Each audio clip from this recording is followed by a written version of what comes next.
Ain't got no time for bird sex. That was from that show. Okay. That was... Bitch, I want to fly. Something like that. Or because I want to fly. I don't remember it all, guys. I'm going to go back to it, though. There he is. Mr. Paul. So you're going to start singing R. Kelly. I was going to go there, but I was like, no, that's digging.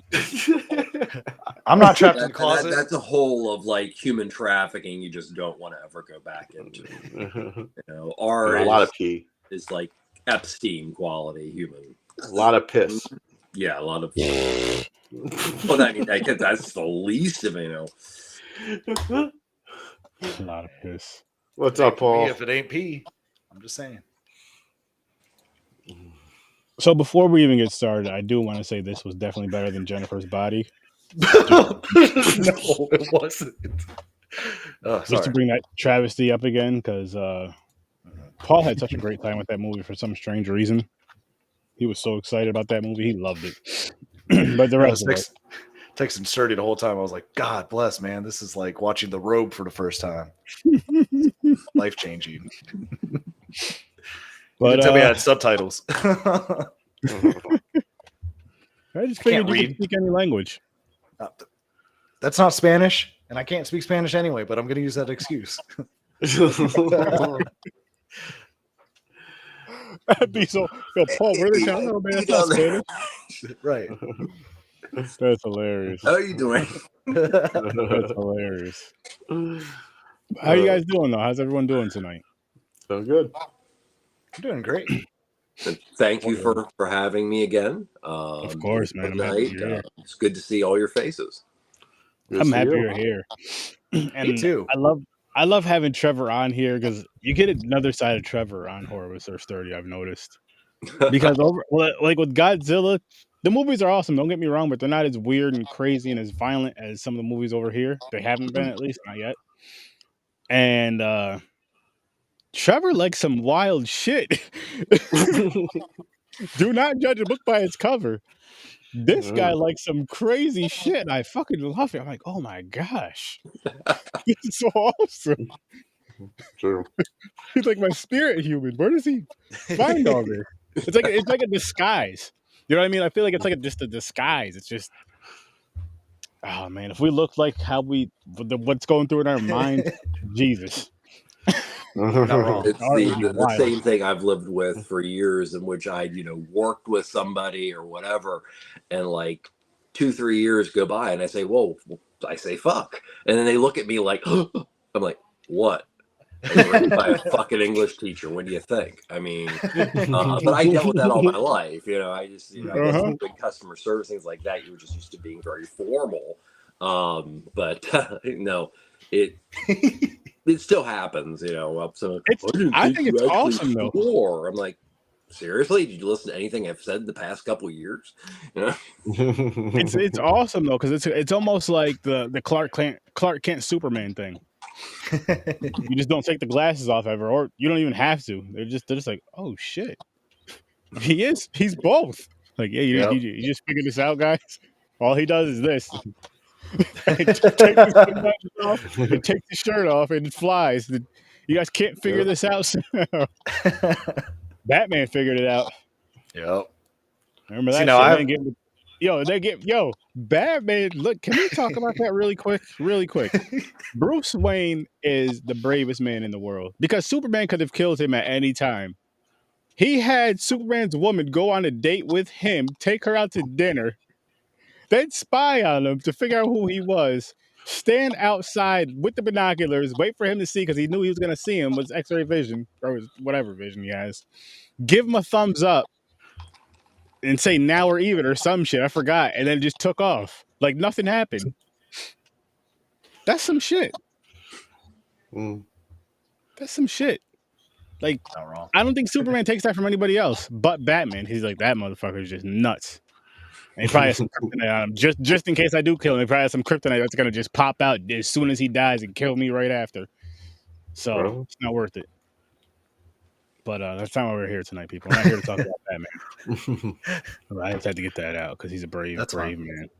I got to get this out. Trevor, what's it like when people are surprised that you you curse, because I have the opposite effect. When I don't curse, people are like, I- "Oh shit, you got a vocabulary." You know, I especially in work situations, I would have it. I'm flattered, but it always leads, you know, to what the fuck are you talking about, Willis?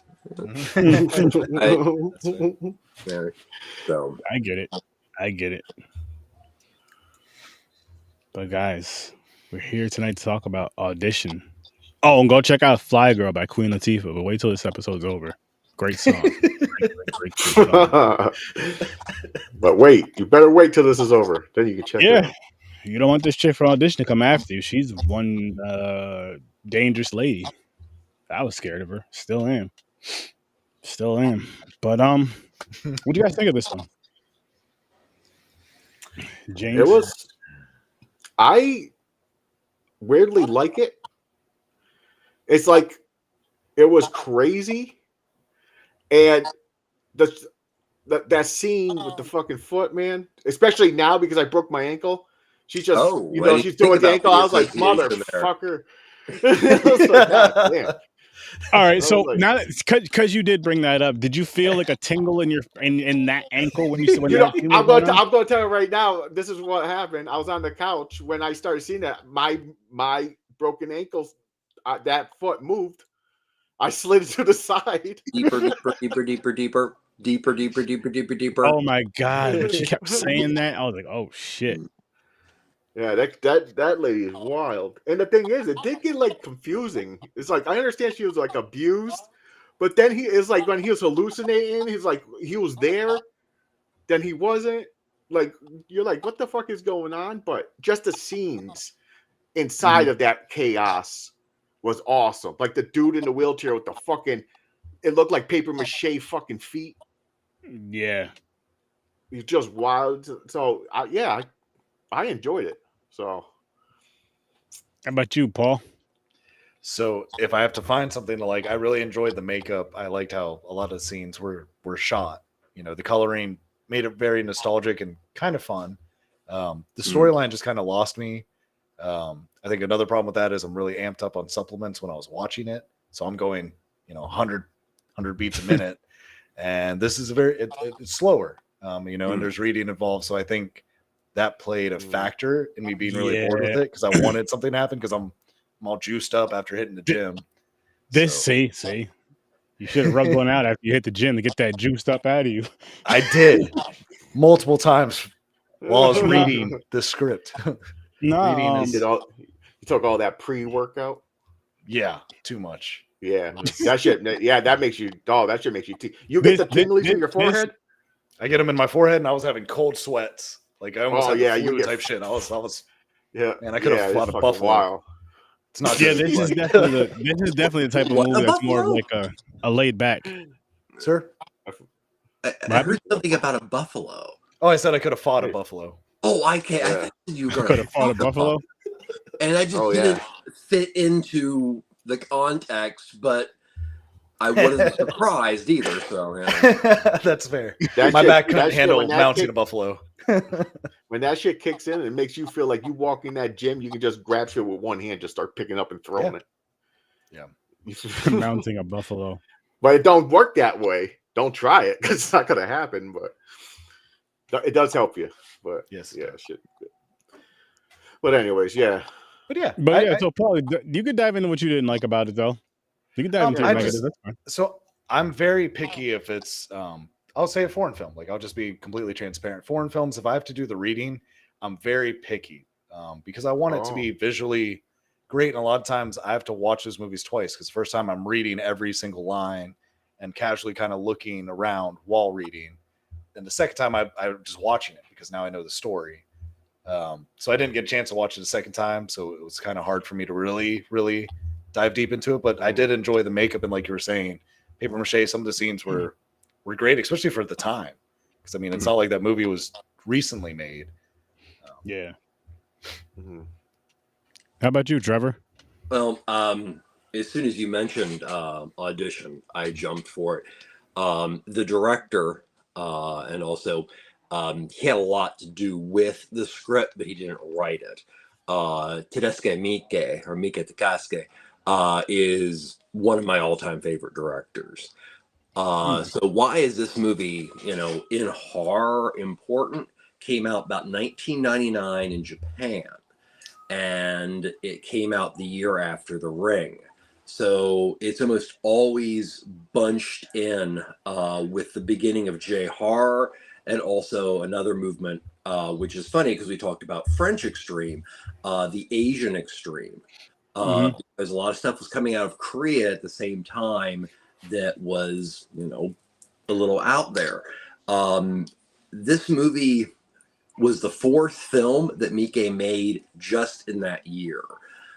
He made an episode of his Dead Alive films. He did a film called The Lanes, and I forget what the other one was. Oh yeah, crap. Well, he did 4.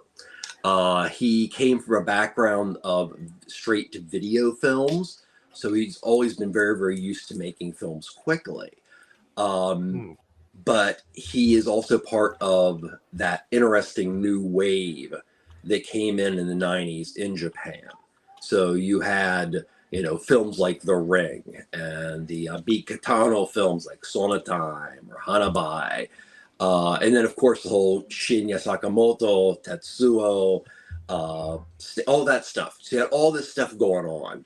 And that leads up to where Miike is important. And Miike goes on, you think this movie is crazy.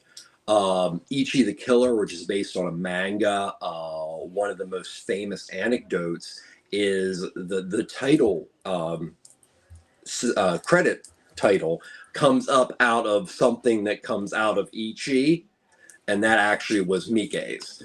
Research on that. But this is the Katakoris. Eventually, this film called Visitor Q, which, you know, actually answers that lifelong question: if you were to have sex with one of your dead relatives in a bathtub and rigor sets in the middle, would it get stuck? So there, boom. This is he's a maverick director. So, you know, none of his films are alike. They're all insane.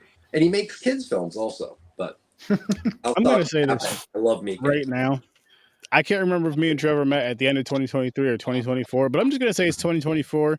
And this guy's my person of the year. Alrighty. It's wrapped up. I don't care who I meet after this, unless it's Jesus. And I mean like meeting in person, not meeting someone in heaven. Not ready for that yet. Okay. You got a tough chance. I don't think you got to win. Trevor's he's awesome. He's Godzilla knowledge. His knowledge of this crazy ass horror. And I see he's a big fan of the Asian horror, just the Asian scene in general, the Asian cinema in general, which is awesome because I can learn a lot from him. I have an amazing amount of useless knowledge. You know, that's what you get after you graduate with 3 degrees in the humanities. It's very useful. Yeah. For stuff like this, we love it. This is awesome. Thank you. This is freaking awesome. I love his music goes just as deep too. When we were doing his music playlist, that was a lot of fun too. I felt like I wasn't prepared for shit. But you were. No, I still love your playlist, Trevor. Well, thank you. Everybody's playlist was awesome. That's so dope. But I don't know if you found, not to take it back to the whole show, but I don't know if you found like several days afterwards, there were a couple things you're like, oh shit, I should have put that song on. Yeah. Yeah. There's a lot of that. I just listening, driving in my car, and then I'd be like, what year did that come out? Damn it. Like, would have been perfect. Whatever. Live and learn, man. Live and learn. Hopefully there's not a next time, though. Actually, it depends on the playlist. Depending on the playlist. Yeah. If it was the first playlist, that's different. But if it's the second playlist, let's hope it's over like some chicken wings or something stupid.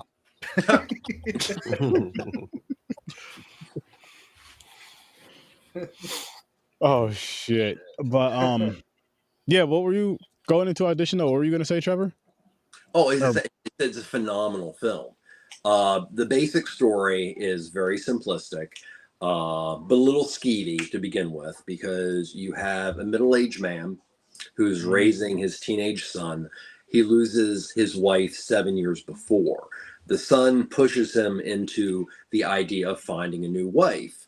So he and his partner, which are in the probably the V film industry, which kind of slides somewhere in the porn industry plus, comes up with this amazingly misogynistic idea of let's have auditions, but we're not actually going to make anything.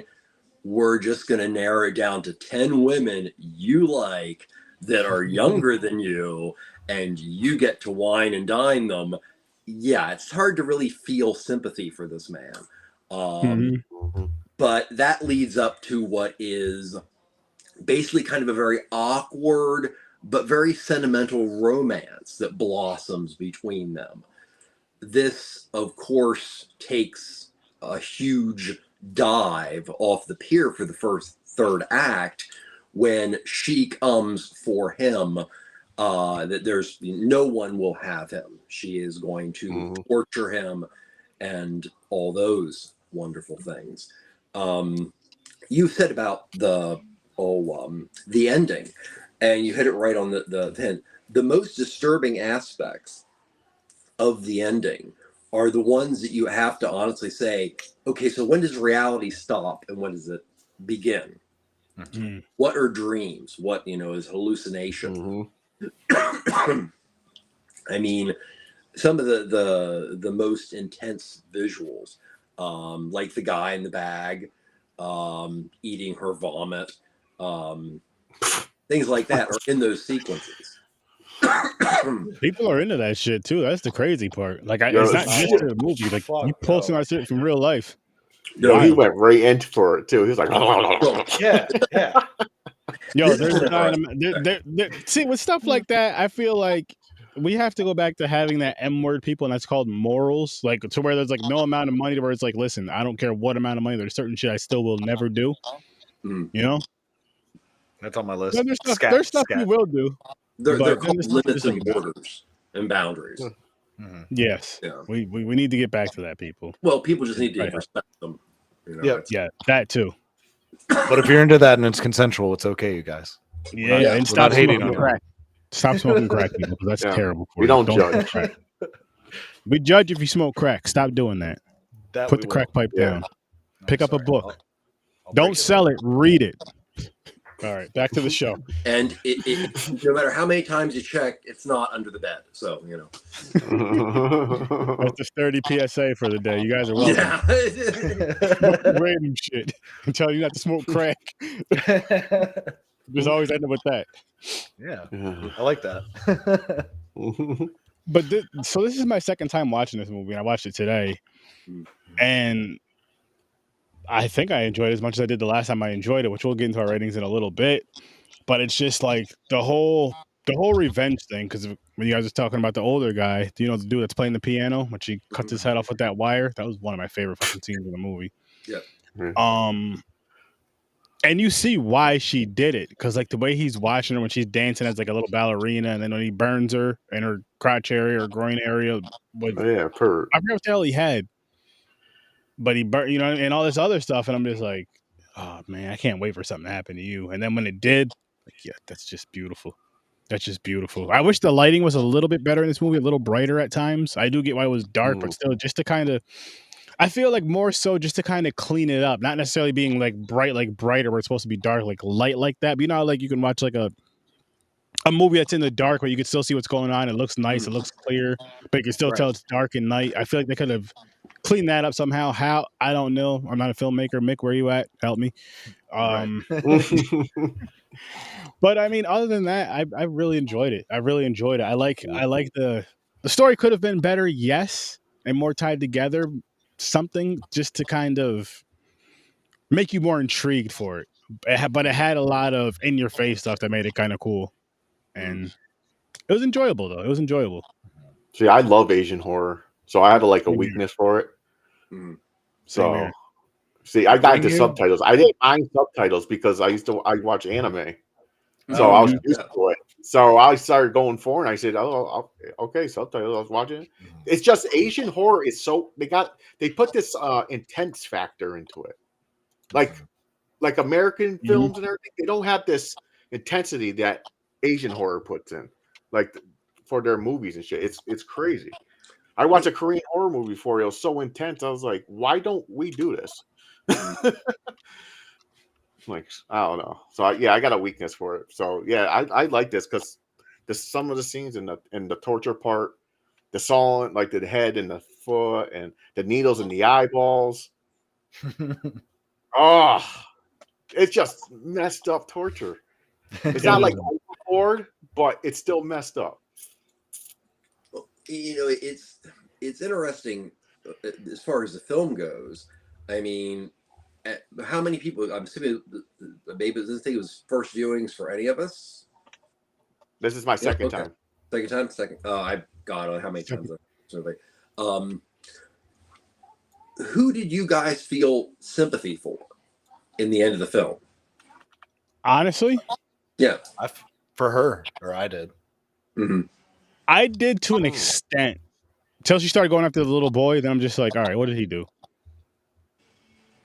Well, just a kid. With her, there is that whole like dream hallucination thing where you're given a backstory, but like everything that he tries to find out about her is misleading. So, you know, anything that is backstory on her may or may not be part of a broken mind. But it also would make sense, you know, based on how the story goes and, you know, and such. But it almost, one of the big things about the ending, besides the overt torture that I think is more shocking, is the almost montage manner that really horrifying things are just tossed in. That, you know, may or may not be her backstory. So I think that's a testament to the movie in itself. That it doesn't just become a random revenge flick. No, that's definitely true. Now I need to rewatch it tonight. Thank you, Trevor. No, you definitely now you explained it. Like, damn it. I got to go back. Like, I missed a lot. I fucked this up. Is, like, this so is that's one of those, what that meant. Okay. This is one of those movies where, like, I guess if you were to be intoxicated in any way, shape, or form, I would say more so on the marijuana side than anything else. Just because it's more like, for me, I'll say I'm more like lax, laid back, but I'm also locked in. So I'm like, oh fuck, locked in. I don't know. I think you'll lose track. Well, something I'll point out too, that you know is part of that idea of, you know, what is reality, what is fake, what is hallucination is some of the scenes like the one scene in which Asami and the older gentleman go out to have what looks like beer, that in other scenes reappear in the film, but there's slight differences in dialogue. Okay. And there's slight differences that yet again make you question, you know, what is the reality of the situation? You know, are you in her mind completely? You know, you just don't officially know. And that is, I think, a huge strength of the film. It was very different than anything Miike had made at that point, because, you know, I'd say probably there's a good 5-year run of Miike films that the best way you can explain them is just they're kinetic. They are nonstop. They're over the top, loud, bombastic, bloody. You know, that this is that weird film that, you know, just is become the most popular in his catalog. And it's not like his typical cinema. And I think that's why I like it so much. I just like the craziness of it, to be honest with you.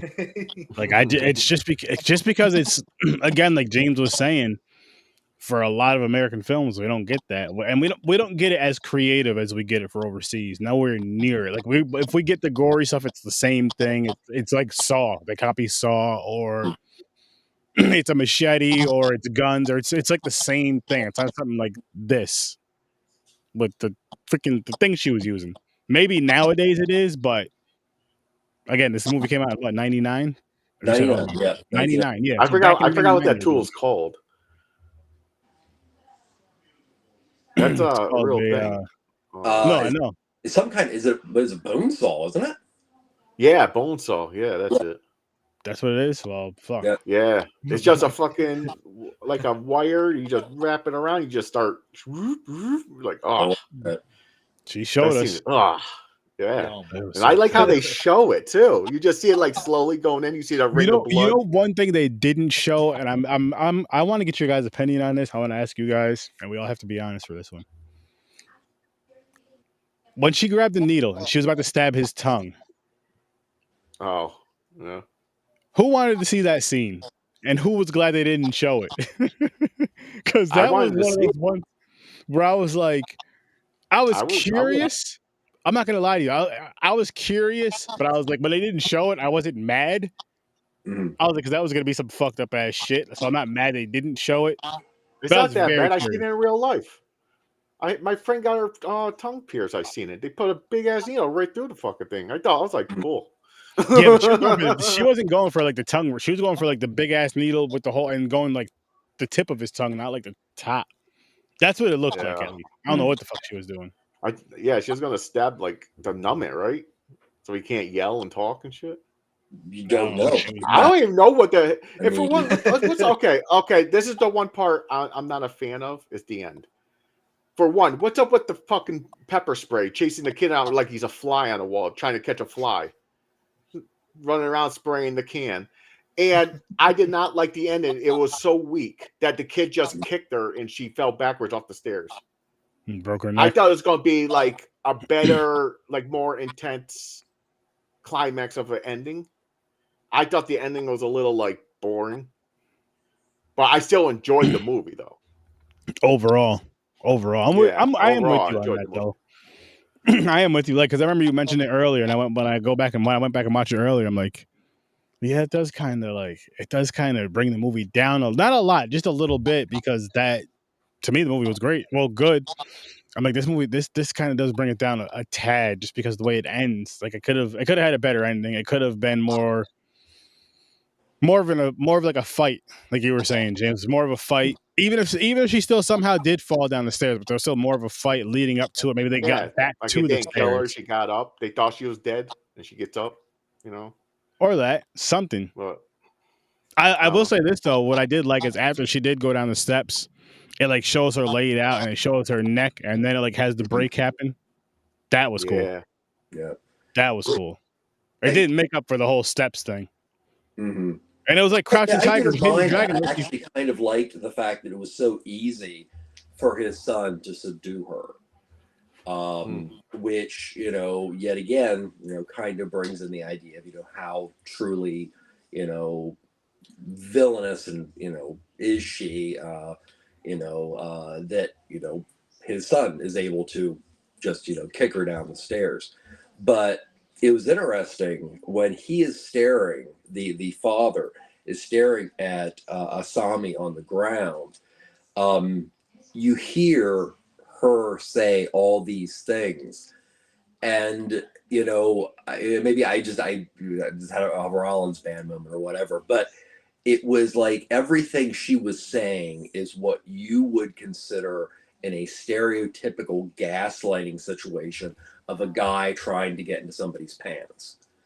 That really hit me. I thought that was very well done. Mm-hmm. I think this movie, to complain about the ending I think it's a movie more based on feel. There's virtually no music in this film, and what little music there is minimal, minus the heinous after credit song, is the sound design. Because, especially during the torture scene, it is horrific, but how the Foley work and the sound design is done, that's, in my opinion, what truly gets you. And, the lack of music is, I actually watched it with my friend John, and we had made a joke of, if Yashizero Ozu was alive today making his Japanese family films about, mannerisms and, being right for the family with Alfred Hitchcock in the 1990s, it will be Audition. Because it does have this, you know, almost very genteel quality about it that it's just, you know, and then it just, in that third act, just goes off the hinges. Mm. Yeah, it really just. But like this movie was one of those ones when it picks up with the crazy shit and the weird shit, it don't stop. And I'm just like, oh my gosh, like where's this one lady? Where'd the one chick come from that was trying to use her mouthpiece on his piece? Then he like went and tripped over the bag and she disappeared. This movie confused me. Mm. This movie confused me, but I enjoyed every second of it. I enjoyed every second of it. Besides, and like the stairs scene, I didn't hate it. I just felt like it could have ended better. I'll say that. But Paul, I definitely think you should definitely check this out again and get a second feel for it, just because it's. I feel like it's definitely worth it. And you'll probably pick up on a lot of shit you missed, Right? and see how creepy some of those and weird some of those scenes actually are. Because it's like, oh my gosh, and like how she's doing all this stuff without emotion, no emotion at all. That is psychotic. Mm. And what's crazy too is I never understood that saying when like a woman goes, "You'll only love me," and usually you go, "Yeah," meaning like no other woman, not your whole family and your own kids. Like you tell me, I don't love you, son, no more because I only love her. That's it. That was like that was crazy thought. Well, that's, I was like, you know, what the fuck? You know, I mean, that's just the basic signs of a narcissist. Much less an insane person, which narcissists are insane, but you know, do they, you know, cut people's feet off and, you know, some might give the guys their vomit? Well, maybe a select few, worse than most, but you know. Yeah. Cutting feet off and shit. Oh man, she was brutal. Yo, she was brutal. Like that's just wild. That was beyond. That's like beyond jealousy. That's worse than breaking your shit. Like she literally she killed her. I'm like, they didn't even. I'm like, wow. I just Fatal asked if you Attraction were didn't have shit on this. You imagine that shit. Where do you want to go to eat? I Poor told you. dog ended up a lot I don't worse know. than Rabbit, in my opinion. So. Oh shit. Danju, yeah, the dog. The poor terrier that. Yeah. Mm-hmm. Yeah. Yeah. I'm gonna let us or pull up what we're gonna be doing next for the next 2 weeks. So Tuesday we have Hard Candy, which that's a fucking that's a movie right there. That's a wild one right there.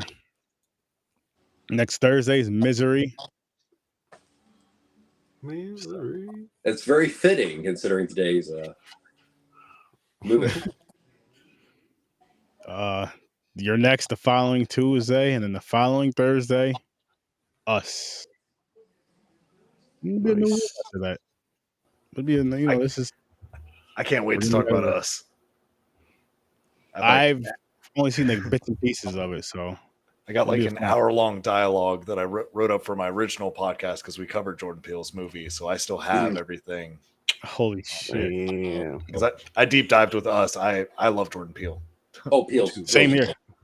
Down the road, I probably want to do another special thing with his movies. Down the road, yeah, I'm saying that out loud. That's fine though. I don't know what I'm gonna do yet, but it's definitely gonna be something because he deserves. I want to see that Monkey Man, that new action film. When is that coming out? When he produced, it looks amazing. This one set in India. April 4th. Yeah, the India. Is that fighting one? Yes. Yeah. That revenge movie or something, or like. I forget That's what it looks like. The martial arts, but isn't it like the white monkey or something? Martial art. Monkey Man. Monkey Man. My friend Will pointed it my way, and the thing was, it had like a 3-minute like trailer, and it just was nonstop. Damn. Yeah.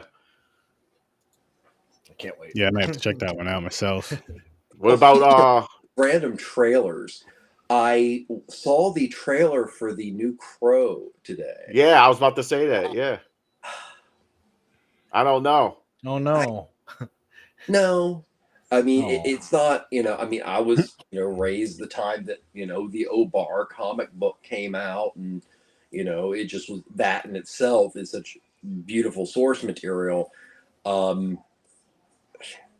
I don't know. I could see some really interesting stuff being done as far as cinematography and stuff like that, but did I get an Eric Draven feel at all from the movie, the source material? Even freaking Edward Furlong was better, and I love Skarsgård. I think he's amazing, but I don't want the Crow to have a little mullet. Eric Draven does not have a little man mullet. End of story. Gotcha. Shit. See, and I saw it came out today, but I didn't watch the trailer. In Batman. I mean and Jared Leto, that's a horrible role. So yeah, just aesthetically, it was like, no. It's fair. Yep. Jared Leto. I didn't watch that one yet. Don't. Jared Leto. Don't. Yeah, I mean, anything. Margot Robbie plays an amazing Harley Quinn, but Jared Leto's Batman is the worst.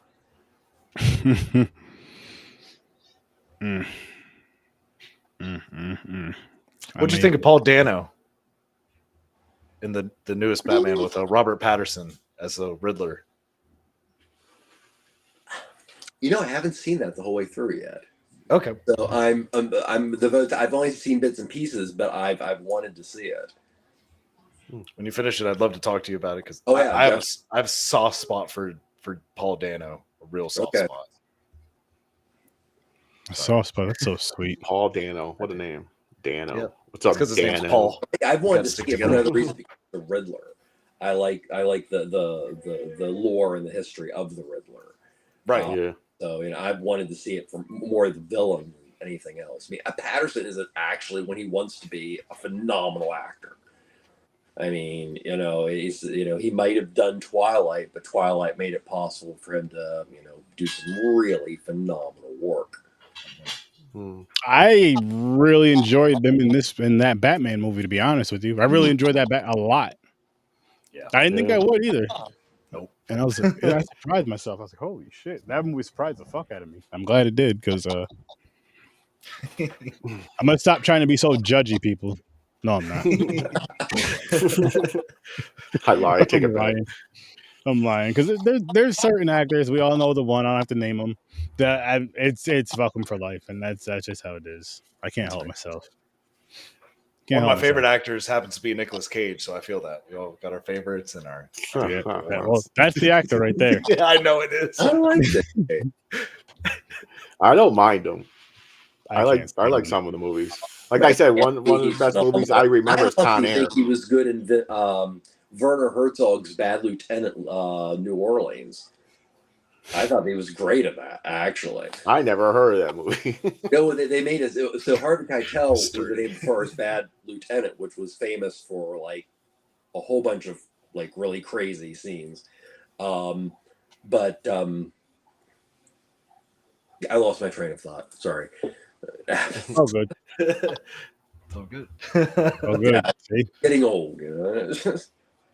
No, that was different. That's just like, it's like a sturdy vibe when Horror Search 30 goes on. Only so much Nicolas Cage goes on, and people's mind just get. Oh yeah, we're talking about Nicolas Cage. Oh, It's not like series of Kevin Bacon. You just Nick Cage, silly, You don't like Kevin Leaving Bacon? Las Vegas, and then you're Wally's Wonder World of whatever. Yeah, exactly. Then you throw a De Palma film in the middle there. Honestly, I'd rather watch Nick Cage movies than Kevin Bacon's. Well, yeah, but Not me. I don't know. I think I will, honestly, because okay, you got to throw in Tremors. mm-hmm. But Friday the 13th. That's old school shit. Friday 13th, yeah, that's in there. Then you got, what else did he do? Like, I have no idea, but fucking was he I'm happy with Footloose? those I three. don't remember. I mean, that was Well, I learned that. That Stir of Echoes. Which is actually quite good. Yep. Invisible Man. Invisible Man. Mhm. Damn, I don't did know enjoy now. that take. He did a fair amount of television. Some of his best work was television stuff because he played an FBI agent on a show for like 3 seasons. It was The excellent. Following. Bingo. I have not. Fucking That love was that show. amazing. Edgar Allan Poe killer. Fuck, man. So, yeah. oh my That was god, yo, great. when The Following got canceled, me and the wife were so mad. Like, what the fuck, yo? Like, you get so invested in a show, spending all this time, Yeah. and boom, nah, we're done. Why? Yep. Yeah. Because Such you a good show. motherfuckers like it. It's bullshit. It's bullshit. There was another show I used to watch back in the day on Fox called The Cape. Okay. That shit lasted Oh, not I even a remember full that. season. Not even a full season. I was No. upset. It was And there like, was, like ru- it four was, it episodes was in you or know how something. like when it's a show you like, you watch it or whatever, then it gets canceled. Then there's these rumors, and you find out that they're fake rumors that it might be coming back. Get all excited and like, yeah, I can't fucking wait. Yeah, fuck those people who put those. Well, the rumors only out one there. that actually came back was Family Guy. When that first came out, I thought it was the most funniest shit ever. Then it got canceled, For a while, and yeah. I was mad. But then they came back. I was like, yes. You know what's funny is I never seen it until it came back, and when it came back, I remember when it holy shit. aired. I remember when they aired because I could not believe that shit was on TV. I was dying. How did I miss this? How did I miss this? I missed it too. Family Guy? Yeah, it just never really clicked for me. I don't know. I think I had too many friends that were quoting it constantly, so it just got annoying, and I just never watched the show because of that. No, it's just I love it. It's like Family Guy and South Park is like the only shows that can get away saying whatever the fuck they want. I think it's because the way they do it, though, they talk about everybody and everything. They're not just focused on one group of anybody, which I think is the way comedy should be. And if you can't, and here's how I look at that stuff, right? As far as the whole equality thing, if you can't deal with the comedy, you don't want to be equal. If you can't getting poked at and picked, because everybody gets those jokes.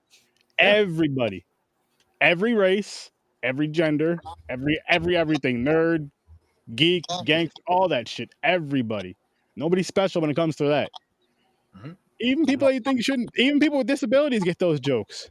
So everybody, they just gotta be funny as fuck. That's the thing. Yeah. You hear that, comedians? Be funny. Haha. Be funny. But no, seriously, that's a great thing about those two shows is they really touch on everyone and everything. So it's just like, oh, it's fucking funny. And everybody's laughing at it because it's like a stereotype. Like, I might not do it, but I have a bunch of family members that do it. And we can all think of a stereotype for our races or whatever and genders, and you know somebody in your family that's that exact freaking walking stereotype, and you're just like, this motherfucker's gonna embarrass me, but I love him. Yep. Oh man, that's how we all get along, people. But we're gonna dive into these ratings really quick, and we're gonna get on out of here. The ratings. I'm gonna give it an 8. I'm gonna give it an 8. I had to think about that for a second. I'm going 7. 7. I figured you would. Because I have a better understanding of it now, and I want to watch it a second time. For the time being, it's going to be a 5 for me, but I do want to watch it again and see if it goes up from there. Now that I have a better grasp on everything that's going on. Nice. 5. Nice. About you, good sir? An 8.5. 8.5. It's a phenomenal movie. It's not necessarily my favorite of Miike's films, but they're so. I mean, this is a guy who makes kid films also. I mean, he made 2 films based on the concept of Zebra Man, and he's all over the place. So he'll do a kid's film, and then he'll do like an intense gore film afterwards. Like there's no crazy.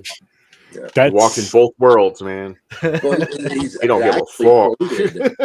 In an interview, when they asked him, does he ever turn a script down? And he said, well, unless I'm doing something, no. That he will take on anything as long as, manipulate it into how he wants to make it. Shit, Paul. Yeah. You hear this? That's from his video film days, in which you you were just popping these things out, and that's a whole element of cinema that nobody can get a hold of, really, because a lot of that was done by like Yakuza and stuff like that. Mhm. So there's a whole element of cinema that, unless you have a physical copy, doesn't exist, because he did I'd say probably around 10 15 of those films before doing his first film, I think like 1995. Shit. That's fucking awesome, though. Paul, what'd you say you gave this again? A 5. 5? All right, I was just double checking with that. But it might go up after the second time. Like I said, I want to I'd give it a love to 5. hear your rating after. Just if it does change up or down, I'd like to hear it when you get a better listen to it. But we are going to wrap this one up, people. So go check us all out, please. Go check out Trevor over at Ambassador Radio. Which thanks for joining us again, Trevor. Thank you for having. Had a great time with you guys. Thank you so much. Always great knowledge. This guy's I don't know how you have so much knowledge about this, but I freaking love it. I swear I love it. Anybody who doesn't, fuck them. But this is dope because it's just like, it's so dope because it works with every conversation. I know it's all about the movies and content, but still it works for the conversations. I'm just like, holy shit. Watch. Well, it's very flattering. We're gonna find out by the end of this year that Trevor also knows martial arts. We're gonna know how to fight by the end of this year. Just wait. Just wait. Just wait. He's gonna do a backflip and shit in the background over there. Talk about somebody's 47. Bullshit. But seriously, people, go check these guys out. We have James, the host. James, I'm a co-host over there. Him and Chris are the hosts of Popcorn and Pints. You got Paul over here, a co-host on the Scene Snobs. He's a producer of the Scene Snobs. You have Trevor over at Ambassador Radio and a fucking wealth of knowledge. You see all that shit behind him? That's not even half of his knowledge. That's not even half of his knowledge. Yeah, that's all his shit. This is green screen, blue screen tonight, actually. That's real. But seriously, go check out these awesome gentlemen. Go check out their shows. Go check out this is what mental illness will do. So no, that's what working on your mental health will do, because you're working on your happiness. See that? He's working on your happiness. Oh, that mental illness makes you a fucking like movie genius. Movie? Count me in. What you got? Listen, I'm in. We're already there, James. We're already there. But we're gonna get on out of here, people. Have a great, amazing night. I'll see you in your nightmares.